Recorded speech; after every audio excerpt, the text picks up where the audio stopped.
అందరికీ నమస్కారం. ఈరోజు మనం ఈ యొక్క సెషన్‌లో గడిచిన వీక్‌లో మనం రాసినటువంటి క్విజ్ నంబర్ 7లో ఉన్నటువంటి కొన్ని కాన్సెప్ట్స్ వాటికి సంబంధించినటువంటి వివరణ ఈ వీడియోలో చూద్దాం. సో, ముందుగా ఈ యొక్క క్వెషన్ మనకి ఇక్కడ డిస్‌ప్లే అవుతుంది కదా! ఈ క్వెషన్ చూడండి. Intellectual disability IQ versus adaptive behaviour ఈ కాన్సెప్ట్ మీద మనం రాసినటువంటి ఈ యొక్క అసర్షన్ అండ్ రీజన్ టైప్ క్వెషన్‌ని ఒకసారి చూద్దాం. ఇక్కడ మనకి ఇచ్చినటువంటి అసెషన్ ఏంటంటే ఇంటలెక్చువల్ డిజేబిలిటీ ఉన్న విద్యార్థుల్లో అడాప్టివ్ బిహేవియర్ డెఫిసిట్స్ కంటే ఐక్యూ స్కోర్ ఎక్కువ ప్రాముఖ్యత కలిగి ఉంటుంది. ఇది మనకి ఇవ్వబడినటువంటి అసెషన్ అండి. అయితే దీనికి రీజన్ వచ్చేసరికి డయాగ్నోస్టిక్ క్రైటీరియాలో ఐక్యూ స్కోర్ మాత్రమే ప్రధానంగా తీసుకుంటారు.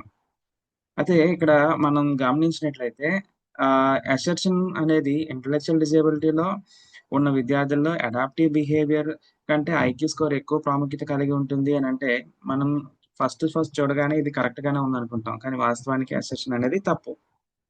తర్వాత రీజన్ వచ్చేసరికి డయాగ్నోస్టిక్ క్రైటీరియాలో ఐక్యూ స్కోర్ మాత్రమే ప్రధానంగా తీసుకుంటారు అంటారు. సో, ఇది కూడా తప్పేనండి. సో, ఎందుకు ఇది తప్పు అనంటే, మనం ఒకసారి చూసినట్లయితే డయాగ్నోస్టిక్ క్రైటీరియాలో ఐక్యూ స్కోర్ మాత్రమే ప్రధానంగా తీసుకుంటారు అనేది తప్పండి. కానీ వాస్తవానికి మనం చూసినట్లయితే ఒక ఇంటలెక్చువల్ డిజేబిలిటీ నిర్ధారణలో ఐక్యూ స్కోర్ మాత్రమే కాకుండా అడాప్టివ్ బిహేవియర్ డెఫిసిట్స్ కూడా ప్రాముఖ్యత వహిస్తాయి. ఇప్పుడు దీని తాలూకా ఎక్స్‌ప్లనేషన్ మనం చూసుకున్నట్లయితే ముఖ్యంగా ఈ యొక్క ఇంటలెక్చువల్ డిజేబిలిటీకి సంబంధించి ము 3 ముఖ్యమైన అంశాలనేవి దీని యొక్క నిర్ధారణలో ఉంటాయి. అందులో మొట్టమొదటిదొచ్చేసరికి ఐక్యూ. ఇంటలెక్చువల్ ఫంక్షనింగ్ అనేది ఇది ప్రధాన పాత్ర వహిస్తది. తర్వాత అడాప్టివ్ బిహేవియర్ ఒకటి. ఇక మూడవదిగా మనం చూసినట్లయితే ఆన్‌సెట్ బిఫోర్ 18 ఇయర్స్ అండి. సో, ఇది మనకేంటంటే ఆహ్, ఐడీ నిర్ధారణలో ఉండే 3 ముఖ్యమైన ప్రధాన అంశాలు. సో, ముఖ్యంగా అడాప్టివ్ బిహేవియర్ అంటే డైలీ లివింగ్ స్కిల్స్‌కి ఎక్కువ ప్రాముఖ్యత ఉంటుంది దీంట్లో. సో, మనం చూసినట్లయితే ఇంకా పూర్తి వివరణకు గనక వెళ్ళినట్లయితే, సో, ఒకసారి మనం చూస్తే ఆహ్, ఈ యొక్క ఇంటలెక్చువల్ డిజేబిలిటీకి సంబంధించి మనం నార్మల్‌గా దేన్ని ఎక్కువగా తీసుకుంటామంటే ఆహ్, DSM-5 ప్రకారము సివియారిటీని ఐక్యూ ఆధారంగా కాకుండా అడాప్టివ్ ఫంక్షనింగ్ ఆధారంగా నిర్ణయిస్తారు. సో, అసలు ఏంటి DSM-5 అంటే, సో, మనం DSM-5 గురించి మాట్లాడుకోవాలంటే, సో, DSM అంటే diagnostic and statistical Manuel of mental disorders. So, ఇది ఫిఫ్త్ ఎడిషన్ ప్రకారం మనం చూసినట్లయితే సింపుల్‌గా చెప్పాలంటే DSM-5 అనేది మానసిక రుగ్మతలను అంటే మెంటల్ డిజార్డర్స్ గుర్తించడానికి మరియు వర్గీకరించడానికి, ఇంకా దాన్ని డయాగ్నోసిస్ చేయడానికి ఉపయోగించే ఒక స్టాండర్డ్ మాన్యువల్ అని అంటే ఒక ప్రామాణిక పుస్తకంగా మనం చెప్పొచ్చు. సో, యాక్చువల్‌గా దీన్ని ఎవరు తయారు చేశారంటే, అమెరికన్ సైకియాట్రిక్ అసోసియేషన్ అనే సంస్థ దీన్ని తయారు చేసింది. సో, అసలు వాస్తవంగా ఈ యొక్క DSM-5లో ఏముంటాయి? సో, DSM-5లో మనం గమనించినట్లయితే వివిధ రకాలైనటువంటి మానసిక రుగ్మతలకు సంబంధించినటువంటి పేర్లు అంటే వర్గీకరణ ఉంటది. ఇంకా దాంట్లో వాటి లక్షణాలు అంటే సింప్టమ్స్ కూడా మనం చూడొచ్చు. ఇంకా నిర్ధారణ ప్రమాణాలు అంటే డయాగ్నోస్టిక్ క్రైటీరియా, ఇంకా దాని యొక్క క్లాసిఫికేషన్ అంటారండి. వర్గీకరణ అనేది ఉంటది. సో, మనం దీనికి కొన్ని ఎగ్జాంపుల్స్ కూడా మనం చెప్పుకోవచ్చు. సో, DSM-5లో ఉండే కొన్ని డిజార్డర్స్ వచ్చేసరికి autism spectrum disorder, ASD, next ADHD, depression, anxiety disorders ఇవన్నీ కూడా ఏంటంటే మనకి DSM-5లో ఉంటాయి. సో, ఇప్పుడు ఎందుకు DSM-5 గురించి మనం మాట్లాడుతున్నామంటే, సో, DSM-5 ప్రకారము మనం సివియారిటీ అంటే మైల్డ్, మోడరేట్‌ను ఐక్యూ ఆధారంగా కాకుండా అడాప్టివ్ ఫంక్షనింగ్ ఆధారంగా నిర్ణయిస్తారు. సో, కాబట్టి ఇక్కడ మనకి డయాగ్నోస్టిక్ క్రైటీరియాలో ఐక్యూ స్కోర్ మాత్రమే ప్రధానంగా తీసుకుంటారు అంటే మనకి కరెక్ట్ గానే అనిపిస్తది. కానీ అకార్డింగ్ టు DSM-5 ప్రకారము అది తప్పు. దాంతో పాటుగా మనం దేన్ని తీసుకుంటున్నామంటే అడాప్టివ్ ఫంక్షనింగ్ కూడా తీసుకుంటున్నాము. సో, కాబట్టి మనకి ఈ 2 కూడా తప్పేనండి. అసెషన్ అండ్ రీజన్ కూడా తప్పే. సో, ఇంకా మనం చూసినట్లయితే ఈ యొక్క క్వెషన్‌లో మనం ఎక్కువగా దేని మీద ఫోకస్ చేశామంటే అడాప్టివ్ బిహేవియర్‌లో మనం చూసినట్లయితే సాధారణంగా మనందరికీ తెలుసు అడాప్టివ్ బిహేవియర్ అంటే ఇక్కడ దేన్ని పరిగణలోకి తీసుకోవాలంటే కమ్యూనికేషన్ పరిగణలోకి తీసుకుంటాము. ఇంకా సోషల్ స్కిల్స్‌ని తీసుకుంటాము. డైలీ లివింగ్ స్కిల్స్ అంటే ఈటింగ్, డ్రెస్సింగ్, మనీ కాన్సెప్ట్ వీటిని మనం ఏమంటామంటే డైలీ లివింగ్ స్కిల్స్‌గా తీసుకుంటామండి. సో, ఇది ఈ యొక్క కాన్సెప్ట్ నుంచి మనకి క్వెషన్ వచ్చింది. సో, కాబట్టి ఈ యొక్క క్వెషన్‌లో మనకిచ్చినటువంటి బోత్ అసర్షన్ అండ్ రీజన్ 2 కూడా తప్పే. సో తర్వాత సెకండ్ క్వెషన్ అంటే నేను ఇప్పుడు కేవలం ఏంటంటే ఏవైతే డిఫికల్టీ కాన్సెప్ట్స్ అంటే మొన్న మనం రాసినటువంటి క్విజ్ 7 లో కొంచెం క్వెషన్స్ మనం మిస్టేక్ చేసామండి. మాక్సిమం నెంబర్ మిస్టేక్ చేసిన క్వెషన్స్ ని నేను ఇప్పుడు ఈ యొక్క ఎక్స్ప్లెనేషన్ లో నేను చెప్తున్నాను. సో సెకండ్ క్వెషన్ వచ్చేసరికి మనం ఈ కాన్సెప్ట్ లో కూడా తప్పు చేశారండి. సో విజువల్ ఇంపైర్మెంట్ కి సంబంధించి ఇది నేను టాక్టైల్ లెర్నింగ్ సంబంధించినటువంటి క్వెషన్ అప్లికేటివ్ క్వెషన్ ఇచ్చాను. ఇందులో అసెప్షన్ వచ్చేసరికి ఏంటంటే విజువల్ ఇంపైర్మెంట్ ఉన్న విద్యార్థులకు టాక్టైల్ లెర్నింగ్ మాత్రమే సరిపోతుంది అన్నాను. సో నెక్స్ట్ రీజన్ వచ్చేసరికి ఏం చెప్తున్నాను, విజువల్ ఇంపైర్మెంట్ విద్యార్థులు విజువల్ ఇన్పుట్ పూర్తిగా ఉపయోగించలేరు. సో ఇక్కడ యాక్చువల్ గా మనకి రెండు కూడా తప్పుగానే అనిపిస్తున్నాయి.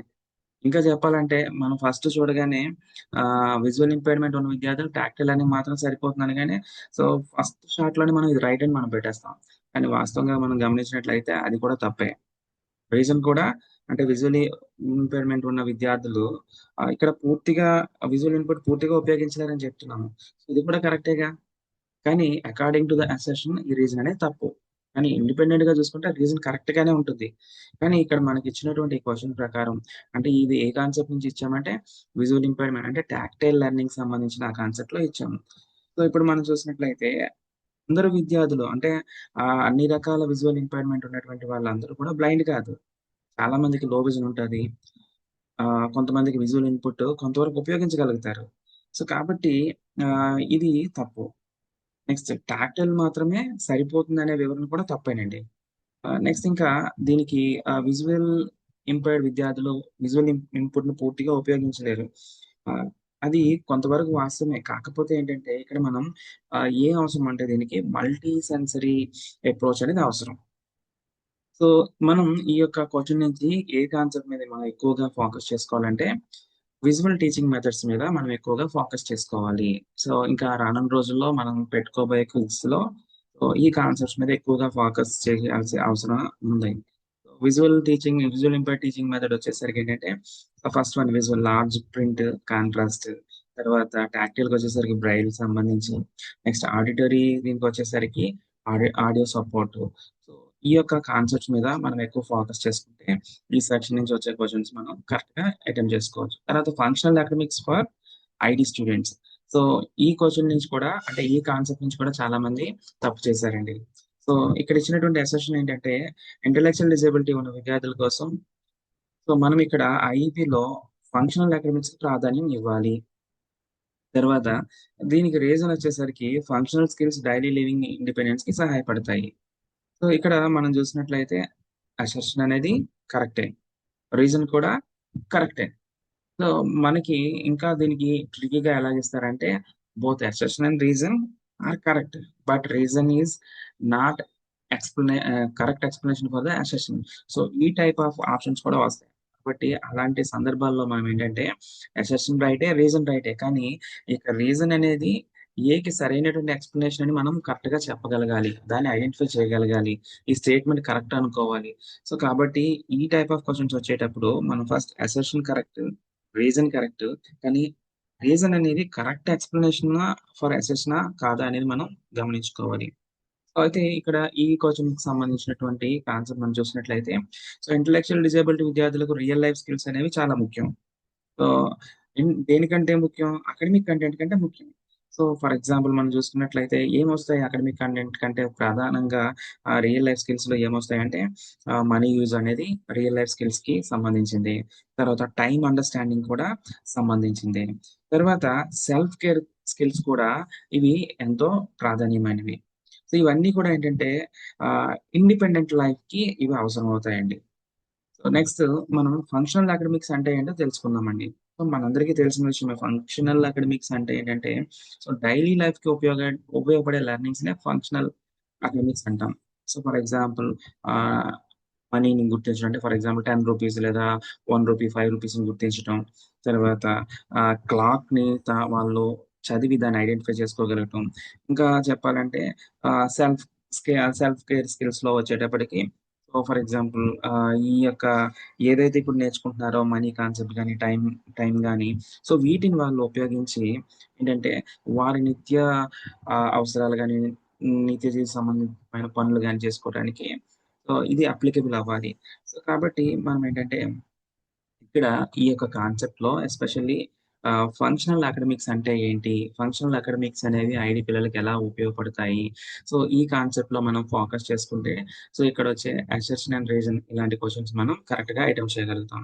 సో, తర్వాత మనం ఇచ్చిందేంటంటే కేస్ స్టడీ బేస్ మీద క్వెషన్ ఇచ్చామండి. సో, ఇక్కడ మనం చూసినట్లయితే కేస్ స్టడీ ఏమిచ్చామంటే, సో, రవికి ఐక్యూ 55 ఉంది. సెల్ఫ్ కేర్ ఉంది కానీ మనీ మరియు టైమ్‌లో డిఫికల్టీ ఉంది. టీచర్ అకాడమిక్ సిలబస్‌ని ఎక్కువగా టీచ్ చేస్తున్నారు. అయితే సరైన ఇంటర్వెన్షన్ ఏంటి? సో, మనం ఇచ్చినటువంటి ఆ యొక్క క్వెషన్‌ని నేను ఒక పారాగ్రాఫ్ క్వెషన్ ఇచ్చాను. ఎప్పుడైనా మనం ఆ క్వెషన్ ఎలా చూడాలంటే, సో, 3 కేసెస్‌లో చూసుకోవాలి. అంటే ఫస్ట్ స్టూడెంట్ ప్రొఫైల్ ఏంటో చూసుకోవాలి. సో, ఆ క్వెషన్‌లో స్టూడెంట్ ప్రొఫైల్ ఏంటి? రవి ఐక్యూ అనేది 55 అది స్టూడెంట్ తాలూకు ప్రొఫైల్. తర్వాత ఏం చూసుకోవాలి ఏంటి? కరెంట్ ఎబిలిటీస్ చూసుకోవాలి. సో, అక్కడ మనం ఇచ్చినటువంటి కరెంట్ ఎబిలిటీస్ ఏంటంటే, సెల్ఫ్ కేర్ ఉంది అని చెప్పాము. కానీ ఇంకా మనీ అండ్ టైమ్ డిఫికల్టీ ఉంది అని చెప్తున్నాము. సో, అర్థమైంది గదా! ఈ క్వెషన్ అనేది సింపుల్‌గా మనం చదువుకునేటప్పుడు అంటే చూసేటప్పుడు ఎలా ఉందంటే, రవికి ఐక్యూ 55 ఉంది. సెల్ఫ్ కేర్ ఉంది. కానీ మనీ అండ్ టైమ్ కాన్సెప్ట్‌లో డిఫికల్టీ ఉంది అని చెప్పాం. సో, ఆ క్వెషన్‌ని మనం ఎప్పుడు ఈ 3 సెగ్మెంట్స్‌లో చూడాలి. సో, మనకిచ్చిన టైమ్ కూడా 45 సెకండ్స్‌లే. 45 సెకండ్స్‌లో ఒక క్వెషన్ మనం ఎలా చూడాలంటే, సో, ఫస్ట్ దాన్ని ఒక పారాగ్రాఫ్‌గా చూడకూడదు. దాన్ని మనం స్ప్లిట్ చేసుకోవాలి. అంటే ఫస్ట్ ఈ కేస్ స్టడీ బేస్డ్ క్వెషన్స్‌లో మనం ఏం చూస్తామంటే, ఫస్ట్ కేస్ స్టడీలో స్టూడెంట్ ప్రొఫైల్ చూసుకుంటాము. తర్వాత ఆ ఇచ్చిన స్టేట్మెంట్‌లోనే స్టూడెంట్ యొక్క కరెంట్ ఎబిలిటీస్ మనం చెక్ చేసుకోవాలి. తర్వాత అక్కడ ఎలాంటి స్ట్రాటజీ ఫాలో అవుతున్నారు అంటే టీచింగ్ స్ట్రాటజీ ఫాలో అవుతున్నారు. So, current teaching strategy. ఈ మూడిట్ల మీద మనం ఏంటంటే వితిన్ ఫ్రాక్షన్ ఆఫ్ 30 సెకండ్స్‌లో మనం ఫోకస్ చేయగలిగితే సో, మన ఆన్సర్ సరిగ్గా పెట్టగలుగుతాం. సో, కాబట్టి సో, నేను మరొకసారి ఆ స్టేట్మెంట్ రిపీట్ చేస్తున్నాను. రవికి ఐక్యూ 55 ఉంది. సెల్ఫ్ కేర్ ఉంది. కానీ మనీ టైమ్ కాన్సెప్ట్‌లో డిఫికల్టీ ఉంది. అయితే ఇక్కడ టీచర్ అకాడమిక్ సిలబస్‌నే ఎక్కువగా బోధిస్తుంది.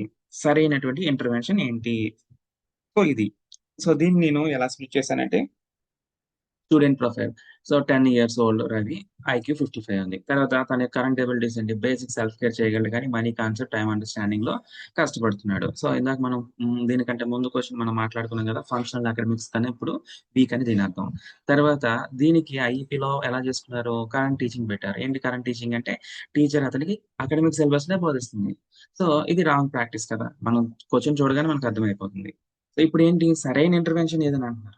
సో, ఇక్కడ నార్మల్‌గా ఇప్పుడు ఈ పిల్లవాడికి సరైన ఇంటర్వెన్షన్ ఏమవుతుందంటే, సో, ఈ కేస్ హిస్టరీ ప్రకారం మనకి వెంటనే ఫోకస్ అవ్వాల్సిందేంటంటే, సో, ఈ పిల్లవాడికి కరెంట్ అబిలిటీస్‌లో ఫంక్షనల్ అకాడమిక్స్ తను ఆహ్, లేదు కాబట్టి, సో, తనకు కావాల్సిందేంటి ఫంక్షనల్ అకాడమిక్స్ కావాలి. దాంతో పాటుగా జనరల్ అకాడమిక్ ఇంటిగ్రేటెడ్ అప్రోచ్ అనేది అవసరం. అర్థమవుతుందండి? సో, ఇక్కడ సరైన ఇంటర్వెన్షన్ ఏమొస్తుందంటే, so, functional academics and general academic integration అనేది అవసరం. సో, మనం ఈ కాన్సెప్ట్ మీద మనం ఫోకస్ చేసుకోవాలి. So, maximum case study based మీద వచ్చే ప్రతి క్వెషన్ కూడా మనం ఈ విధంగా చదువుకోవాలి. అంటే ఈ విధంగా దాన్ని ఐడెంటిఫై చేసుకోవాలి. ఐడెంటిఫై చేసిన తర్వాత దానికి సంబంధించినటువంటి ఇమ్మీడియేట్ ఇంటర్వెన్షన్ ఏంటి? లేకపోతే థెరపీ ఏంటి? అనేది మనం అక్కడ ఫైండ్ ఔట్ చేసుకోగలగాలి. సో, ఇక్కడ ఈ క్వెషన్‌కి నేనిప్పుడు ఎక్స్‌ప్లెయిన్ చేస్తా చూడండి. సో, ఇక్కడ ఐక్యూ వచ్చేసరికి ఏంటి 55 అంటే మోడరేట్ ఇంటలెక్చువల్ డిజేబుల్డ్ అని మనకర్థమైంది. సో, అతనికేముంది సెల్ఫ్ కేర్ ఉంది. అంటే గుడ్. కానీ ప్రాక్టికల్ కాన్సెప్ట్స్‌లో సమస్యుంది. అంటే ప్రాక్టికల్ కాన్సెప్ట్స్ అంటే ఏంటి? మనీ అండ్ టైమ్ కదా! సో, అదే ప్రాక్టికల్ కాన్సెప్ట్ లాగింగ్ అంటారు దాన్ని. సో, కాబట్టి ఇక్కడ తనకి ఓన్లీ అకాడమిక్స్ ఇచ్చాడు టీచర్. సో, కాబట్టి అది తప్పు. సో, ఇప్పుడు తనకేమివ్వాలి? ఫంక్షనల్ స్కిల్స్ అనేది అవసరం. అంటే ఫంక్షనల్ అకాడమిక్స్ అనేది అవసరం. సో, ఇప్పుడు దీనికి సరైనటువంటి ఇంటర్వెన్షన్స్ ఏంటి? So, first money concept training ఇవ్వాలి. అంటే కాయిన్స్, నోట్స్ డమ్మీ పెట్టి మనం చేయించాలి. తర్వాత డైలీ రొటీన్ షెడ్యూల్ అంటే ఇప్పుడు ఎంత టైంకి మనం స్కూలుకొస్తున్నాము, ఏ టైంకి మనకి ఇంటర్వెల్, ఏ టైంకి మనకి బ్రేక్, ఏ టైంకి మనలా సెకండ్ ఇంటర్వెల్ ఒస్తుంది, ఎప్పుడు మనం స్కూలు నుంచి లీవ్ అవుతాం. సో, ఈ యొక్క daily routine works, daily routine యాక్ట్స్‌కి సంబంధించిన టైంని మనం వాడికి మాటి మాటికి దాన్ని రీఇన్ఫోర్స్‌మెంట్ చేస్తూ, దాన్ని ఇన్‌స్ట్రక్ట్ చేస్తూ మనం చెప్తూ ఉండాలి. సో, అది. తర్వాత ఇక్కడ సరైన ఇంటర్వెన్షన్‌లో నెక్స్ట్ ఇంకోటి చూసుకునేదేంటంటే రోల్ ప్లే. సో, ఈ రోల్ ప్లే ఏంటంటే, సో, మనకు తన యొక్క డైలీ లివింగ్ అంటే మనీ కాన్సెప్ట్‌లో తను ఫెయిల్ అవుతున్నాడు కదా! సో, సింపుల్‌గా మనం ఒక షాప్ కీపర్‌గా ఉంటూ స్టూడెంట్‌కి మనం ఇక్కడ ఏం చేస్తామంటే డమ్మీ కాయిన్స్ ఇచ్చి, సో, మనం అక్కడ రోల్ ప్లేయింగ్ మెథడ్‌లో షాపింగ్ నేర్పిస్తాము. అంటే మన దగ్గర ఉండే ఒక పెన్ను, తన దగ్గర ఉన్న కాయిన్స్ ఎలా కొనాలి, లేకపోతే చాక్లెట్స్‌ని ఎలా కొనాలి, సో, మనం తన దగ్గర నుంచి ఎలా ఎక్స్‌చేంజ్ చేసుకోవాలి. సో, ఇది జనరలైజ్డ్ కాన్సెప్ట్. కాబట్టి ఇలా కేస్ స్టడీ బేస్డ్ క్వెషన్స్ వచ్చేటప్పుడు మనం మేజర్‌గా ఫోకస్ చేయాల్సింది ఆ ఇచ్చిన కేస్ స్టడీలో స్టూడెంట్ ప్రొఫైల్ ఏంటి? వాడి యొక్క కరెంట్ అబిలిటీస్ ఏంటి? తర్వాత అక్కడ ఏ స్ట్రాటజీ ఫాలో అవుతున్నారు? అది బిహేవియర్‌కి సంబంధించి ఇచ్చారా? లేకపోతే టీచింగ్‌కి సంబంధించి ఇచ్చారా? అనే దాని మీద మనం ఫోకస్ చేయాలి. సో, మాక్సిమం ప్రతి ఒక్కరు కూడా ఈ క్వెషన్ బానే ఆన్సర్ చేశారు. బట్ బేసికల్‌గా మీరు ఆన్సర్ చేసే విధానము ఇలా ఉంటేనే మీరు దీనికంటే ఎలాంటి డిఫికల్టీ క్వెషన్ వచ్చినా మీరు ఈజీగా ఆన్సర్ చేయగలుగుతారు. సో, ఇంకా నెక్స్ట్ క్వెషన్ వచ్చేసరికి ఏంటంటే, అగైన్ మళ్ళా సేమ్ కేస్ స్టడీ క్వెషనే ఇచ్చాను. సో, ఇక్కడ కేస్ స్టడీ క్వెషన్ ఎలా ఇచ్చానంటే assertion and reason type question ఇచ్చాను. ఇక్కడ అసెర్షన్ చూసుకున్నట్లయితే రవికి ఫంక్షనల్ కరిక్యులమ్ మాత్రమే ఇవ్వడం సరైనది. సో, అంటే ఆల్రెడీ మనం ముందు ప్రీవియస్ క్వెషన్‌కే ఇది కంటిన్యూషన్ అండి. తర్వాత రీజన్ వచ్చేసరికి ఐక్యూ లెస్ థాన్ 55 అయితే అకాడెమిక్స్ అవసరం లేదు అని చెప్పాం. Assertion and reason. సో, ఇప్పుడు మనం స్టూడెంట్ ప్రొఫైల్ మనం చూసినట్లయితే రవికి ఐక్యూ ఎలా ఉంది? 52 ఉంది. తను ఏడీఎల్ ఇండిపెండెంట్‌గా చేయగలుగుతాడు. ఇక్కడ టీచర్ డెసిషన్ అండి. చెప్పాను కదా! మనం క్వెషన్ ఎలా చదువుకోవాలంటే దాన్ని మనం ఆహ్, సో, ఇలా స్టూడెంట్ తాలూకా కరెంట్ ఎబిలిటీస్, కరెంట్ ప్రొఫైల్, తర్వాత టీచర్ డెసిషన్ లేదంటే టీచర్ తాలూకా స్ట్రాటజీ, టీచింగ్ స్ట్రాటజీ దీని విధంగా మనం స్ప్లిట్ చేసుకోవాలి. సో, 55 కంటే తక్కువగా ఉంది. తర్వాత టీచర్ ఏం చెప్తున్నాడంటే ఇక్కడ తనకి సివియర్ అని కన్సిడర్ చేసాడు. తర్వాత పూర్తిగా ఫంక్షనల్ ట్రైనింగ్ మాత్రమే ఇవ్వాలని నిర్ణయించాడు. సో, ఇప్పుడు మాక్సిమం ప్రతి ఒక్కరు కూడా ఈ క్వెషన్ తప్పు చేశారండి. ఎందుకంటే ఫస్ట్ అసెర్షన్ చూడగానే అందరూ ఇది రైట్ అనే అనుకున్నారు. కానీ వాస్తవానికి అది రైట్ కాదు. అదేంటిది అసెర్షన్ అనేది తప్పు. సో, ఎందుకు తప్పు అంటున్నానంటే, సో, ఇక్కడ రవికి ఫంక్షనల్ కరిక్యులమ్ మాత్రమే ఇవ్వడం సరైనది తప్పండి. ఎందుకు తన ఐక్యూ లెవెల్స్ తక్కువున్నాయి కాబట్టి మనం వెంటనే ఏమనుకుంటున్నామంటే, సో, తనకి ఫంక్షనల్ కరిక్యులమ్ మాత్రం ఇస్తే సరిపోద్దనుకుంటున్నాం. కానీ వాస్తవానికి మనం చూసినట్లయితే ఐక్యూ 52 ఉందంటే మోడరేట్ ఐడీ. కానీ పూర్తిగా అకాడమిక్స్ అనేవి తీసేయడం అది తప్పు. సో, దీనికి బెస్ట్ అప్రోచ్ వచ్చేసరికేంటంటే, ఫంక్షనల్ అకాడమిక్స్‌తో పాటు బేసిక్ అకాడమిక్స్ 2 కూడా అవసరం. సో, ఈ కాన్సెప్ట్ అనేది మనకు చాలా ఇంపార్టెంట్. సో, కాబట్టి ప్రతి ఒక్కరు కూడా ఈ కాన్సెప్ట్‌లో మనం ఏంటంటే ఐడెంటిఫై చేసుకోవాలి. ఐటీ విద్యార్థులకు చదవడం అంటే బేసిక్ కాన్సెప్ట్ అవసరం. నంబర్స్ అవసరం. తర్వాత డైలీ లైఫ్ స్కిల్స్ అంటే ఈ రెండిటిని కూడా బ్యాలెన్స్ చేస్తూ మనం మన యొక్క కరికులం డిజైన్ చేసుకుంటాం. సో, తర్వాత నెక్స్ట్ వచ్చేసరికేంటంటే, another again case study question ఇచ్చాను. ఇక్కడేమిచ్చానంటే, రాహుల్‌కి మైల్డ్ ఐడీ ఉంది. నెక్స్ట్ ఇంకా లో విజన్ ఉంది. టీచర్ ఓన్లీ వెర్బల్ టీచింగే ఉపయోగిస్తుంది అని మనం ఇక్కడ ఇచ్చాం. సో, రాహుల్‌కి మైల్డ్ ఐడీ ఉంది. లో విజన్ అంటే మల్టిపుల్ డిజేబిలిటీ కేటగరీకి సంబంధించి క్వెషన్ నేనిచ్చాను. సో, అయితే ఇక్కడ అసెర్షన్ వచ్చేసరికి only verbal teaching is best అని చెప్తున్నాము. రీజన్ వచ్చేసరికేంటంటే మల్టిపుల్ డిజేబిలిటీస్‌లో మల్టీ సెన్సరీ అవసరం ఉంది. అప్రోచ్ అవసరం ఉందని చెప్తున్నాను. సో, ఇక్కడ మనం చూసినట్లయితే అసెషన్ ఏమిచ్చాము? ఓన్లీ వెర్బల్ టీచింగ్ రావాళ్ళకి బెస్ట్ స్ట్రాటజీ అని చెప్తున్నాము. ఎందుకంటే లో విజన్ ఉంది, మైల్డ్ కాబట్టి వెర్బల్ కమ్యూనికేషనే బెటర్ అనుకుంటున్నాం. బట్ అది తప్పు. సో, రీజన్ వచ్చేసరికి రీజన్ సరిగ్గానే ఇచ్చారు. మల్టిపుల్ డిజేబిలిటీస్ ఉన్నప్పుడు మల్టీ సెన్సరీ అప్రోచ్ అవసరమని మనం చెప్తున్నాము. సో, ఎందుకంటే మల్టిపుల్ డిజేబిలిటీ అంటే ఒక్క మెథడ్ సరిపోదు దీనికి. సో, ఓన్లీ వెర్బల్ కమ్యూనికేషన్ అనేది ఏమవుతుందంటే తనలో లెర్నింగ్ ఎబిలిటీస్ తగ్గిపోతాయి. అంటే లెర్నింగ్ క్యాపబిలిటీస్ తగ్గిపోతాయి.